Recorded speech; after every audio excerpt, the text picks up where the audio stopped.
નમસ્કાર મિત્રો, ફરી એકવાર આપનું સ્વાગત છે। આજે આપણે ચેપ્ટર નંબર 2 ડિપ્લોમા ફિઝિક્સનો અભ્યાસ કરીશું, જેની અંદર ઇલેક્ટ્રોસ્ટેટિકની ચર્ચા કરવાની છે।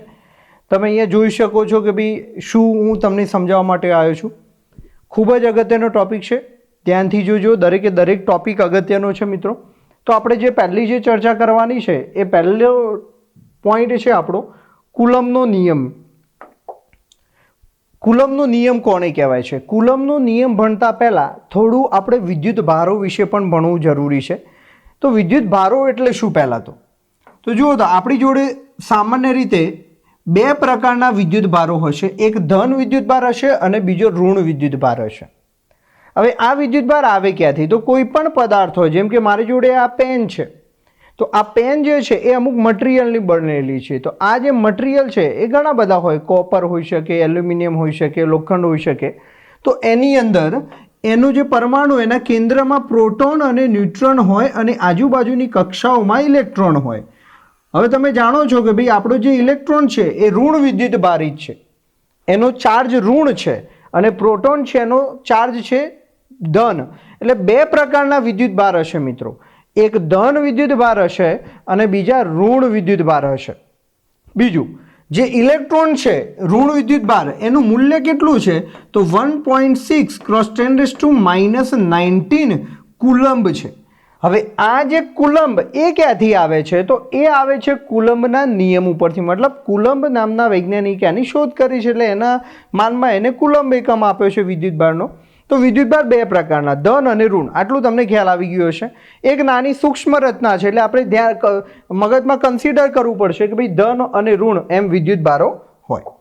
ચલો, હવે આ જે વિદ્યુત ભારો છે એ વિદ્યુત ભારો શું થાય? તો આ બે વિદ્યુત ભારોને તમે જ્યારે નજીક લાવો છો તો આ બે વિદ્યુત ભારોની વચ્ચે એક બળ લાગે છે મિત્રો। શું લાગે છે? એક બળ। જેમ કે આપણે મેગ્નેટ હોય, ચુંબક, એનો તમે પ્રેક્ટિકલ જોયેલો હોય એટલે તમને ખ્યાલ છે કે ભાઈ ચુંબકની અંદર આવી ચુંબકીય ક્ષેત્ર રેખાઓ બહાર નીકળતી હોય, દેખાય નહીં, પણ એના વિસ્તારમાં જ્યારે કોઈ પદાર્થ આવે તો એ પદાર્થને ખેંચે છે પોતાની તરફ। તો બે મેગ્નેટને નજીક લાવશો તો એ બંને વચ્ચે બળ લાગે છે। સેમ એ જ રીતે આપણો જે વિદ્યુત ભાર છે એ વિદ્યુત ભારો પર પણ બળ લાગે છે। એમાં જો અસમાન વિદ્યુત ભાર એટલે કે પ્લસ અને માઇનસ એ પ્રકારના વિદ્યુત ભારો હોય તો આકર્ષણ બળ લાગે, અને અસમાન એટલે કે બંને પ્લસ હોય તો અપાકર્ષણ બળ લાગે। બીજું, આ જે આપણે વિદ્યુત ભારો જે દર્શાવીએ છીએ એ વિદ્યુત ભારોને આપણે પ્લસ આને ક્યુ વિદ્યુત ભાર વડે દર્શાવું છું, અને ક્યુ વડે દર્શાવવામાં આવે છે। એટલે પહેલાને તમે Q1 બી કહી શકો અને આને Q2 પણ કહી શકો। તો બે વિદ્યુત ભારો છે મારી જોડે। આ બે વિદ્યુત ભારો વચ્ચે જે બળ લાગે છે મિત્રો, આ બળ જે છે એ શાના પર આધાર રાખે? તો આ જે બળ જે છે એ બંને વિદ્યુત ભારોના ગુણાકારના સમપ્રમાણમાં, અને બંને વિદ્યુત ભારો વચ્ચેનું અંતર ધારી દઉં છું r, તો તેમના અંતરના વર્ગના વ્યસ્ત પ્રમાણમાં હોય છે। તો કુલમ્બે આ જે બે વિદ્યુત ભારો વચ્ચે જે બળ લાગે છે એ બળનું મૂલ્ય આપણને શોધીને આપ્યું છે। તો કુલમ્બનો વ્યસ્ત વર્ગનો નિયમ કહેવાય છે, અને આ નીચે વર્ગ છે એટલે વ્યસ્ત વર્ગનો નિયમ। ખૂબ આઈએમપી પ્રશ્ન છે ભાઈ, છોડતા નહીં, તૈયાર કરી દો, વિડીયો પૂરો થાય પછી કરજો, હાલ ચાલુ ના પડી જતા। ચલો, બે બિંદુવત સ્થિર વિદ્યુત ભારો વચ્ચે પ્રવર્તતું વિદ્યુત બળ। હવે અહીંયા બળ કેવું? પાછું વિદ્યુત બળ। મેગ્નેટ હોય તો ચુંબકીય બળ આવે છે, અહીંયા વિદ્યુત ભારો છે એટલે કહેવાય છે વિદ્યુત બળ એ તે વિદ્યુત ભારોના મૂલ્યના ગુણાકારના સમપ્રમાણમાં, એટલે Q1 Q2 ના ગુણાકારના સમપ્રમાણમાં, અને તેમની વચ્ચેના અંતરના વર્ગના વ્યસ્ત પ્રમાણમાં, એટલે તેમની વચ્ચેનું અંતર r છે એના વર્ગના વ્યસ્ત પ્રમાણમાં હોય છે। અને આ જે બળ છે ક્યાં હોય છે? તો બંને વિદ્યુત ભારોને જોડતી રેખા પર હોય છે। પછી આ રીતની આકૃતિ દોરવાની, કે અહીં આકૃતિમાં દર્શાવ્યા મુજબ બે વિદ્યુત ભારો Q1 અને Q2 દર્શાવેલ છે, જેમની વચ્ચેનું અંતર છે r। તો આ બે વિદ્યુત ભારો વચ્ચે લાગતું બળ F is proportional two Q1 Q2 upon r² લખાય। ચલો, પ્રપોર્શનલ કાઢી દઉં છું તો અચળાંક મુકાય છે મિત્રો K। હવે આ જે K છે એને શું કહેવાય? તો એને કહેવાય છે કુલમ્બનો અચળાંક। જે આ K એ શું છે? કુલમ્બનો અચળાંક છે, જેનું મૂલ્ય છે મિત્રો 9 × 10⁹। કેનું મૂલ્ય કેટલું છે 9 ગુણ્યા 10⁹ એનો એકમ શું થાય તો આના પરથી પણ લખી શકો બળનો એકમ ન્યૂટન, અંતરનો એકમ મીટર, મીટર ઉપર લાવી દો એટલે ન્યૂટન ઇન્ટુ મીટર સ્ક્વેર, અને કુલંબ એટલે કુલંબનો સ્ક્વેર પણ એ ભાગાકારમાં આવશે એટલે એ માઇનસ થઈ જશે, તો newton into metre square coulomb (-2) એનું એકમ. બીજું કેનું સૂત્ર છે 1/4πε0, જ્યાં ε0 એ શૂન્ય અવકાશની પરમિટિવિટી કહેવાય છે મિત્રો. શૂન્ય અવકાશ કે જ્યાં કશું ના હોય, શૂન્ય અવકાશ, એનું મૂલ્ય છે મિત્રો 8.85 ગુણ્યા 10⁻12, એનો એકમ આનો ઉલટો કરી દેવાનો કારણ કે આ 1 છે જુઓ, એટલે આ કેનો એકમ છે એનો ઉલટો કરી દેશો તો શૂન્ય અવકાશની પરમિટિવિટી આવી જશે. તો આટલે સુધી આપણે કુલમ્બના નિયમની અંદર લખવાનું છે. ચલો આના પછીનો ક્વેશ્ચન છે ભાઈ મિત્રો આપણો, આના પછીનો ક્વેશ્ચન છે વિદ્યુત ક્ષેત્ર કોને કહેવાય. વિદ્યુત ક્ષેત્રની જે લાક્ષણિકતાઓ એ આપણો ખૂબ અગત્યનો ક્વેશ્ચન, પણ એના પહેલા પણ 2 ક્વેશ્ચન છે એ આપણે ભણવાના છે, તો એમાં તમને વધારે ખ્યાલ આવશે. ચલો પહેલા તો હું અહીંયા એક વિદ્યુત ભાર દોરું છું, પ્લસ એને આપણે ક્યુ વડે દર્શાવી દઈએ, સ્મોલ ક્યુ કેપિટલ ક્યુ.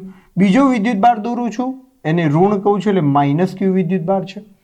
તો આમાંથી આપણું જે વિદ્યુત ક્ષેત્ર છે એ ઉદ્ભવે, અને આ વિદ્યુત ક્ષેત્રના કારણે એમની વચ્ચે બળ લાગે છે. તો કુલમ્બનો પહેલો જે નિયમ મળે છે આપણને, આ જે નિયમ મળે કુલમ્બનો, એ છે બે વિદ્યુત ભારો વચ્ચે લાગતું બળ. હવે આ જે બળ છે એનું મૂલ્ય આપણે ભણી ચૂક્યા છીએ. તો આ જે બળના કારણે, બળ શાના કારણે લાગે છે તો વિદ્યુત ક્ષેત્રના કારણે લાગે છે. તો E બરાબર વિદ્યુત ક્ષેત્રને ઇલેક્ટ્રિક ફિલ્ડ એટલે E બરાબર F×R/Q0 કહેવાશે. હવે એ કેવી રીતના તો જુઓ, તો હું શું કરું છું, અહીંયા એક ઉગમ બિંદુ લઈ લઉં છું, આ x અક્ષ છે તમારો, આ y અક્ષ છે, આના પર કોઈ એક વિદ્યુત ભાર છે Q, એનાથી r અંતરે કોઈ એક બિંદુ P આવેલું છે, તો P બિંદુ પર એક નાનો વિદ્યુત ભાર છે Q0. તો આ વિદ્યુત ભારના કારણે આ નાના Q0 પર જે લાગે છે એ લાગે છે વિદ્યુત ક્ષેત્ર. તો કેટલું લાગે છે તો E બરાબર F/Q તરીકે આપણે લઈ શકીએ. E બરાબર શું થાય F/Q. તો E એ આપેલ વિદ્યુત ભાર Q નું સ્થાન સદિશ R આગળનું, સ્થાન સદિશ R, પાછો સ્થાન સદિશ શું કે ભાઈ કોઈ બીને આપણે જ્યારે યામ પદ્ધતિમાં દર્શાવીએ છીએ ત્યારે એનું સ્થાન નક્કી છે, એટલે કે સદિશની અંદર એને સ્થાન સદિશ તરીકે ઓળખવામાં આવે, અંતર r કહેવાય જેને. સ્થાન સદિશ r આગળનું વિદ્યુત ક્ષેત્રની તીવ્રતા કહેવામાં આવે છે. ચલો બળનો એકમ થઈ જશે મિત્રો ન્યૂટન અને વિદ્યુત ભારનો કુલમ. તો વિદ્યુત ક્ષેત્રનો એકમ થઈ જશે ન્યૂટન પર કુલમ થશે અથવા વોલ્ટ પર મીટર, એ આપણે આગળ આવશે. હવે આપણું સૂત્ર છે E બરાબર F/Q0. આ Q0 છે ને તમે એક એકમ લેશો તો આપણું જે વિદ્યુત બળ છે એ જ તમારું વિદ્યુત ક્ષેત્ર થાય. મતલબ આ જે Q છે આકૃતિમાં એની કિંમત એક એકમ લેવામાં આવે, ગણતરીમાં એક એકમ લઈ લો તમે, તો તમને વિદ્યુત ક્ષેત્રનું મૂલ્ય મળી જશે. એના પરથી વ્યાખ્યા લખીશું આપણે. તો જુઓ તો કોઈ પણ વિદ્યુત ભારના તંત્રની આસપાસના વિસ્તારમાં, આ આપણો વિદ્યુત ભાર છે, એના આસપાસના વિસ્તારમાં કોઈ પણ સ્થાન સદિશ આગળ અથવા તો કોઈ પણ બિંદુ પાસે એકમ બિંદુવત ધન વિદ્યુત ભાર પર, એકમ બિંદુવત વિદ્યુત ભાર પર લાગતા બળને તેનું વિદ્યુત ક્ષેત્ર કહેવામાં આવે છે. ફરી એકવાર, કોઈ પણ વિદ્યુત ભારના વિસ્તારમાં કોઈ પણ બિંદુ આગળ એકમ બિંદુવત વિદ્યુત ભાર પર લાગતા વિદ્યુત બળને તે તંત્રનું વિદ્યુત ક્ષેત્ર અથવા વિદ્યુત ક્ષેત્રની તીવ્રતા કહેવામાં આવે છે. આના પરથી કોઈપણ વિદ્યુત ભારના વિસ્તારમાં એકમ બિંદુવત ધન વિદ્યુત ભાર પર લાગતા બળને વિદ્યુત ક્ષેત્ર કહેવામાં આવે છે. તો આ થશે આપણો વિદ્યુત ક્ષેત્ર કોને કહેવાય એના વિશે સમજાવવાનું થશે. તો આટલું આવે. બીજું બિંદુવત વિદ્યુત ભારનું વિદ્યુત ક્ષેત્ર, એનું આપણે અહીંયા ચર્ચા કરીએ કે ભાઈ બિંદુવત વિદ્યુત ભારનું વિદ્યુત ક્ષેત્ર આપણને કેવી રીતના મળે. ચલો આગળ થોડું એક સમજ્યા છો એટલે તમને ખ્યાલ આવશે. એનો એ જ ક્વેશ્ચન છે. બિંદુવત વિદ્યુત ભાર છે અહીંયા Q, એનાથી r સ્થાન સદિશ બીજો આવેલો છે Q0 આવેલો છે.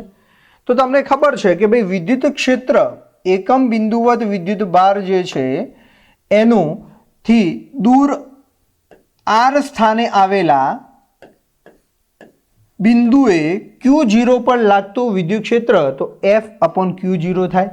આની કિંમત તમે શું લઈ લો છો? 1 લઈ લો છો. તો બીજો વિદ્યુત ભાર છે એને લઈ લઈએ છીએ 1 આપણે. હવે આના માટે કુલમનો નિયમ લખો છો. તો કુલમનો નિયમ શું છે? F બરાબર K Q1 Q2 upon R². આવું છે બે વિદ્યુત ભારો વચ્ચે લાગતું બળ એ બે વિદ્યુત ભારોના ગુણાકારના સમપ્રમાણમાં અને તેમની વચ્ચેના અંતરના વર્ગના વ્યસ્ત પ્રમાણમાં હોય છે.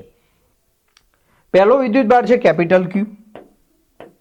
બીજો વિદ્યુત ભાર આપણે એને 1 ધારી લઈએ અને એમની વચ્ચેનું અંતર શું થઈ જશે? R² થઈ જશે. તો અહીંયા તમને F જે છે એનું સૂત્ર મળી ગયું. F બરાબર તમને સૂત્ર શું મળે છે? KQ/R². હવે જો આની કિંમત 1 હોય તો શું થાય? E બરાબર F થાય. E બરાબર F તો Fનું સૂત્ર Eનું સૂત્ર થાય KQ/R². આ વિદ્યુત ક્ષેત્રનું સૂત્ર આવી ગયું તમારે. ટૂંકમાં બળની અંદર 2 Q આવશે, Q1 Q2. વિદ્યુત ક્ષેત્રમાં ભાગ્યા Q છે એટલે એક Q જતો રહ્યો એટલે ફક્ત એક જ Q આવે એટલે KQ/R². પેલામાં Q1 Q2/R². આવું થઈ જશે. તો આ વિદ્યુત ક્ષેત્રને આપણને સૂત્ર મળી ગયું મિત્રો. સૂત્ર લખવું પડે. હવે આ જે વિદ્યુત ક્ષેત્ર છે એ ક્યાં થાય? તો આ રીતનો ધન વિદ્યુત ભાર હોય. ધન વિદ્યુત ભાર હોય તો આ ધન વિદ્યુત ભારમાંથી આ રીતના એરો બહાર નીકળતા હોય મિત્રો. હવે જો પહેલો એરો મોટો છે પછી નાનો પછી નાનો, એ શું બતાવે છે? કે ભાઈ વિદ્યુત ક્ષેત્રની તીવ્રતા એ ધીમે ધીમે ઓછી થતી જાય. એટલે વધારે મોટો એરો છે, તીવ્રતા વધુ છે, ધીમે ધીમે એની તીવ્રતા ઘટતી જાય. ધન વિદ્યુત ભારમાંથી આ જે વિદ્યુત ક્ષેત્ર છે બહાર નીકળતું હોય અને ઋણ વિદ્યુત ભારમાં દાખલ થતું હોય. તો ધનથી ઋણ તરફની રેખાઓ હોય છે. કઈ તરફ હોય છે? ધનથી ઋણ તરફની. તો આવું યાદ રાખવાનું કે ધન વિદ્યુત ભારની આકૃતિ દોરવાની. આકૃતિમાં દર્શાવ્યા મુજબ ધન વિદ્યુત ભારમાંથી વિદ્યુત ક્ષેત્રની રેખાઓ ઉદ્ભવતી હોય છે અને ઋણ વિદ્યુત ભારની અંદર રેખાઓ દાખલ થતી જોવા મળે છે. મોટો એરો હોય તીવ્રતા વધુ, નાનો એરો હોય તીવ્રતા ઓછી દર્શાવે છે. તો આ રીતે લખવાનું થશે વિદ્યુત ક્ષેત્ર માટે. પ્રશ્ન છે બિંદુવત વિદ્યુત ભારનું વિદ્યુત ક્ષેત્ર. ચલો આગળ વધીશું ભાઈ મિત્રો. હવે આવે છે ડાયપોલ કોને કહેવાય? શું કહીશું ભાઈ મિત્રો? ડાયપોલ. વિદ્યુત ડાયપોલ કોને કહેવાય? આ જે વિદ્યુત ડાયપોલનો એક કોન્સેપ્ટ છે એકદમ સિમ્પલ છે. સમજવો થોડો અઘરો છે સાબિતીમાં, પણ એક વખત વ્યવસ્થિત રીતે જોશો તો તમને આવડી જશે, ગેરંટી છે. ચલો પહેલા તો ડાયપોલ કોને કહેવાય? તો જુઓ તો મિત્રો, આપણી જોડે એક ધન વિદ્યુત ભાર હોય ને બીજો ઋણ વિદ્યુત ભાર હોય, પ્લસ અને માઇનસ હોય. બંનેના જે વિદ્યુત ભાર જે છે મતલબ બંનેનો વિદ્યુત ભાર એટલે Q, જેમ ઇલેક્ટ્રોન માટે છે 1.6 × 10⁻19 આ એનો વિદ્યુત ભાર છે. તો બંનેનો વિદ્યુત ભાર સમાન હોય એટલે Q વડે દર્શાવાય. જુદો જુદો હોય તો Q1 અને Q2 વડે દર્શાવાય. તો આ જે સમાન વિદ્યુત ભાર છે પણ પરસ્પર ચિહ્ન કેવા છે? જુદા જુદા. એ બંને વચ્ચેનું અંતર છે 2a. તો આ જે બનતી રચના છે એને કહેવાય છે વિદ્યુત ડાયપોલ. તો એક +Q વિદ્યુત ભાર અને બીજો -Q વિદ્યુત ભારથી બનતી રચના છે એને વિદ્યુત ડાયપોલ તરીકે ઓળખવામાં આવે છે. આકૃતિમાં દર્શાવ્યા મુજબ +Q અને -Q વિદ્યુત ભાર છે જેમની વચ્ચેનું અંતર છે 2a. તો આ જે આપણો ડાયપોલ છે એ ડાયપોલની ચાક માત્રા. હવે પાછું તમને એમ થાય કે સાહેબ આ ડાયપોલની ચાક માત્રા એટલે શું? તો કોઈ પણ ચાક માત્રા કોને કહેવાય? ચાક માત્રા એટલે એને કહેવાય છે મોમેન્ટ કહેવાય છે. સપોઝ કે આ પેન છે અથવા તો આપણે ગાડી ચલાવતા હોય તો સ્ટીયરિંગ છે, તો સ્ટીયરિંગને તમે શું લગાડો છો? બળ લગાડો છો. બળ કેવા હોય છે? સરખા મૂલ્યના અને પરસ્પર વિરુદ્ધ દિશામાં હોય છે. તો એના કારણે વસ્તુ શું ફરે છે? ગોળ ફરે છે. તો એ જે બળ લગાડો છો અને વચ્ચેનું અંતર એને કહેવાય છે આપણું ચાક માત્રા, મોમેન્ટ કહેવાય. સેમ અહીંયા કે ભાઈ અહીંયાથી ગણું તો અંતર અડધું અડધું લેવાનું, બાકી અહીંયાથી ગણીશ તો વિદ્યુત ભાર એટલે કે Q ઇન્ટુ એમની વચ્ચેનું અંતર એટલે 2a. હવે તમને એમ થાય સાહેબ આ કેમ ના લીધું? તો અહીંયાથી ગણતરી કરી એટલે આનું મૂલ્ય 0 લેવાનું છે એટલે 2aq આવું યાદ રાખી દેવાનું. તો ડાયપોલની ચાક માત્રા છે એનું મૂલ્ય મળે છે 2aq. એની દિશા કઈ છે? તો એની દિશા આવે છે મિત્રો P, એ ઋણથી ધન તરફ હોય છે. તમારે ભણવામાં આટલું જ આવે છે એટલે આટલું ચલાવું છું. ડાયપોલ માટે તમને ઘણું શીખવાડી શકું એવું છું, પણ એ આપણે આવતું નથી સિલેબસમાં વધારે એટલે વધારે નથી ડિટેલમાં લેતો. તો ડાયપોલની ચાક માત્રા હોય 2aq, એની દિશા કઈ હોય તો ઋણથી ધન તરફ. કઈ હોય ભાઈ મિત્રો? બોલો તો. ઋણથી ધન તરફ હશે. ઓકે, ચલો હવે આગળ વધીએ કે ભાઈ ડાયપોલના કારણે કોઈ એક બિંદુ P આગળનું વિદ્યુત ક્ષેત્ર મેળવો. પાછો એનો પ્રશ્ન ચાલુ છે કે ભાઈ વિદ્યુત ક્ષેત્ર.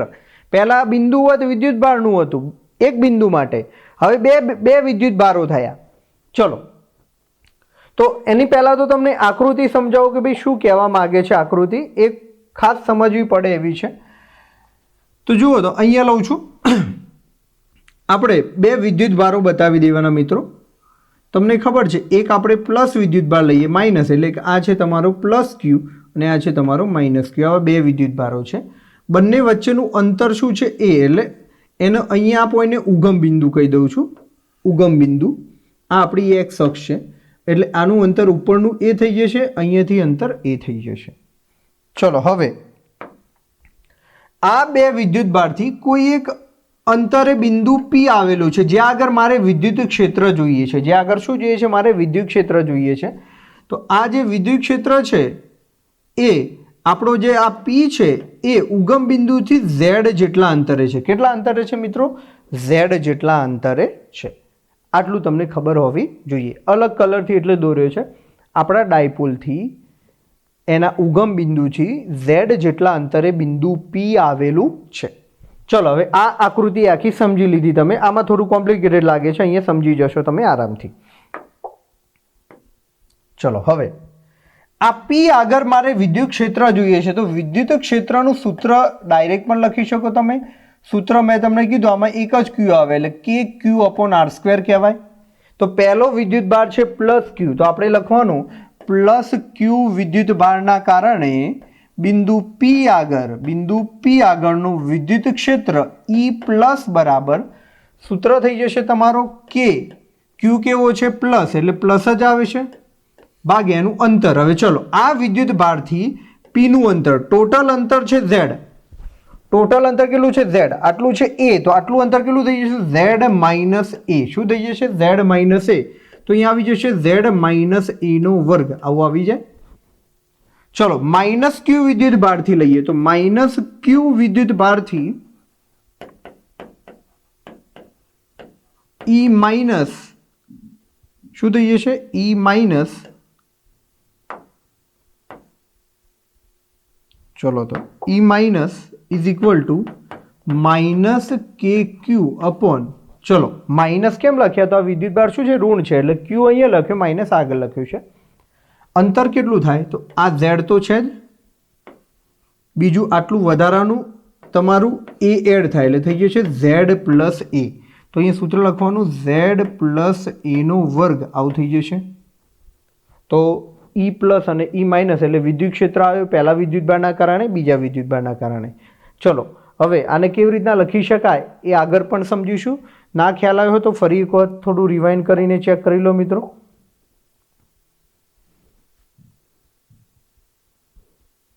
ચલો, એ લખવાનું કેવી રીતના તો જુઓ, તો પ્લસ ક્યુ વિદ્યુત, તો મિત્રો અહીંયા પ્લસ ક્યુ વિદ્યુત ભાર વડે આ રીતે લખી શકાશે કે ભાઈ પ્લસ ક્યુ વિદ્યુત ભારના કારણે બિંદુ P આગળનું વિદ્યુત ક્ષેત્રની તીવ્રતા E પ્લસ બરાબર KQ અપોન એનું અંતર. ચલો, આ જ રીતે લખાય માઇનસ ક્યુ વિદ્યુત ભારના કારણે બિંદુ P આગળની વિદ્યુત ક્ષેત્રની તીવ્રતા. આ રીતે લખવાનું E ઉપર એરો એટલે સદિશ અને ઋણ વિદ્યુત ભારના કારણે છે એટલે માઇનસ KQ અપોન એનું અંતર Z પ્લસ A નો વર્ગ. આવું થઈ જશે.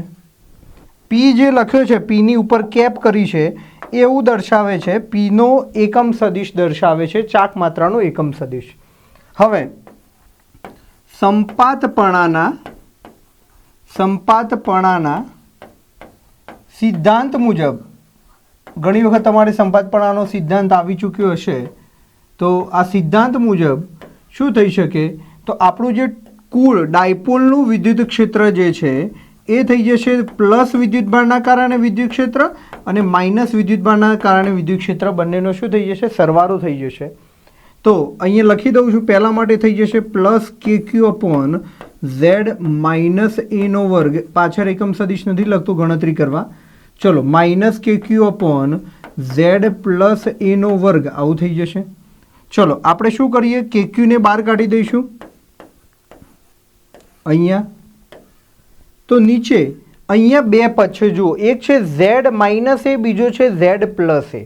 તો તમે જાણો છો એ સ્ક્વેર માઇનસ બી સ્ક્વેર હોય તો શું થાય, તો એ સ્ક્વેર માઇનસ બી સ્ક્વેર હોય તો થઈ જશે તમારે એ પ્લસ બી અને થઈ જશે એ માઇનસ બી, આવું થઈ જશે મિત્રો.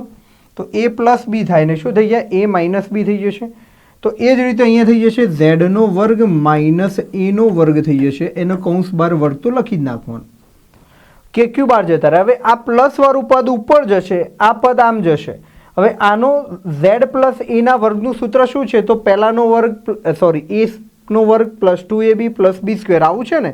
તો પ્લસ 2ab જ લખું છું ખાલી, તો 2za જ લખાય. આગળ પાછળના પદ કેમ નથી લખ્યા એ તમને ખ્યાલ આવશે. અહીં ચિહ્ન શું છે, માઇનસ. હવે આ લખું ઝેડ માઇનસ એનો વર્ગ એટલે શું થાય, ઝેડ સ્ક્વેર આગળ પ્લસ હતો પાછળ માઇનસ એટલે ઉડી ગયો, એ સ્ક્વેર પણ ઉડી જાય તો એનું પણ વચ્ચેનું ટર્મ જ વધે, વચ્ચેનું ટર્મ માઇનસ આવે એટલે માઇનસ 2za આવે. ચલો માઇનસ માઇનસ શું થઈ જશે, પ્લસ. તો 2za બે વખત છે તો અહીંયા લખી દઉં છું તમારે કે ક્યુ 4za અપોન ઝેડનો વર્ગ માઇનસ એનો વર્ગ આવું થઈ જશે મિત્રો. ચલો પાછું ચાક માત્રા તમને ખબર છે 2aq બરાબર ચાક માત્રા, તો અહીંયા 2k બહાર રાખું છું અને લખું છું 2aq ઇન્ટુ ઝેડ ભાગ્યા ઝેડ સ્ક્વેર માઇનસ એ સ્ક્વેર. હવે તમને એમ થાય સર આ ક્યાંથી લાયા, મેં કશું નથી કર્યું, 4ના 2 ભાગ પાડે, એક 2 આગળ લખ્યું ને એક 2 છે અહીંયા લખ્યું છે. હવે આ 2aq બરાબર શું લખાય, તો ચાક માત્રા p લખાય. તો તમને સૂત્ર મળી જશે E બરાબર કે પી, આ જુઓ કે પી આગળ 2 છે તો લખું જ છું ઇન્ટુ ઝેડ ભાગ્યા ઝેડ સ્ક્વેર માઇનસ એ સ્ક્વેરનો વર્ગ ઇન્ટુ પીનો એકમ સદિશ આવે. ચલો હવે આપણે એ જે છે એ ઝેડની સાપેક્ષે મતલબ ડાયપોલથી પીનું અંતર ખૂબ વધારે હોય, ડાયપોલ વચ્ચેનું અંતર ખૂબ નાનું હોય, તો એ ખૂબ નાના હોય છે ઝેડના કમ્પેરમાં જોવા જાઓ તો પાછળનું પદ કાઢી નાખવાનું એટલે ઝેડનો વર્ગ એટલે શું થઈ જશે, ઝેડની 4 ઘાત થઈ જાય. ઉપર એક ઝેડ છે એટલે ઘટાડી દઉં છું તો 2kp અપોન ઝેડ ક્યુબ. આ તમારે ડાયપોલ માટેનું સૂત્ર આવી ગયું. શું આવી ગયું તમારે મિત્રો, ડાયપોલ માટેનું સૂત્ર આવી ગયું છે.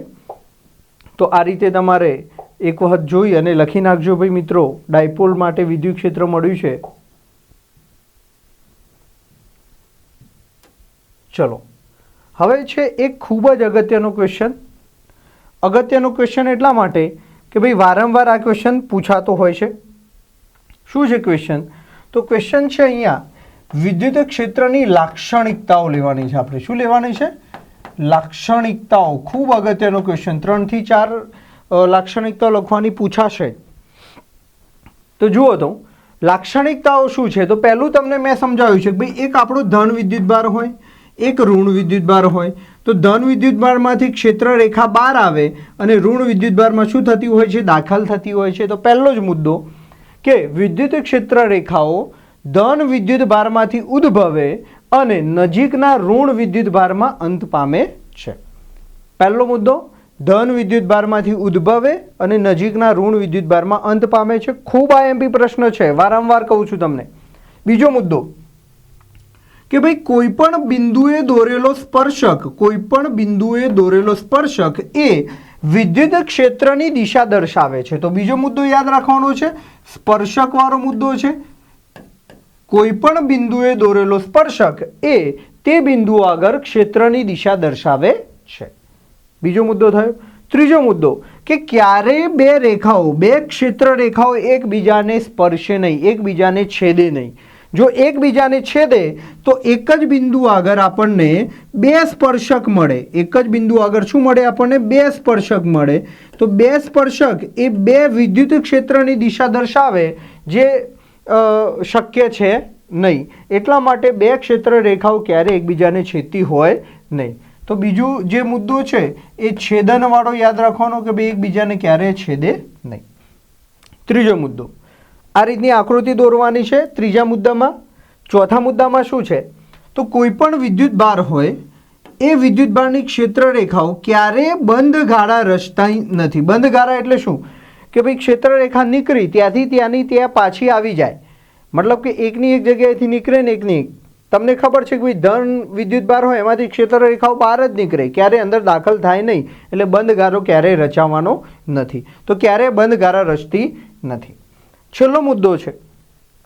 છેલ્લો મુદ્દો શું છે તો કોઈ પણ વિસ્તારમાંથી હું આ ઇરેઝ કરી દઉં છું, તમારે જો નોટિંગ માટે લખવું હોય તો લખી નાખી શકો છો, સ્ક્રીનશોટ લેવો લઈ શકો છો. ચલો, છેલ્લો મુદ્દો એવું કહે છે કે કોઈ પણ વિસ્તાર હોય એ વિસ્તારમાંથી જે ક્ષેત્ર રેખાનું જે વિસ્તરણ થયેલું હોય એ વિસ્તરણ એ તેની તીવ્રતાનું સૂચન કરે છે. મતલબ કે જેટલી રેખાઓ ગીચ હોય, જેટલી ગીચતા વધુ ક્ષેત્ર રેખાઓની, એટલું જ વિદ્યુત ક્ષેત્રની તીવ્રતા વધારે કહેવાય. તો ગીચતા એવું યાદ રાખી દેવાનું. બીજું શબ્દ યાદ રાખવો હોય તો વિસ્તરણ, તો જે રીતે વિસ્તરણ થયેલું હોય એ એનો તીવ્રતાનો ખ્યાલ આપે છે. ખૂબ જ અગત્યનો મુદ્દો છે મિત્રો. કુલમનો નિયમ અગત્યનો. બીજા નંબરની અગત્યની થિયરી તો આ છે આપણી કે ભાઈ વિદ્યુત ક્ષેત્રની લાક્ષણિકતાઓ આપો. તો મિત્રો તમે જે કંઈ બી ભણ્યા છો બરાબર છે ને એક વખત રિવાઇઝ કરી દેજો. અને આપે જે વિડીયો પૂરેપૂરો નિહાળ્યો છે એ બદલ આપનો ખૂબ ખૂબ આભાર. મેં મારી રીતે 100% પ્રયત્ન કર્યો છે કે ભાઈ આપને એકદમ સરળ અને સાદી ભાષામાં ફિઝિક્સના જે ભારે જે ફંડા છે એ સમજાવી શકું.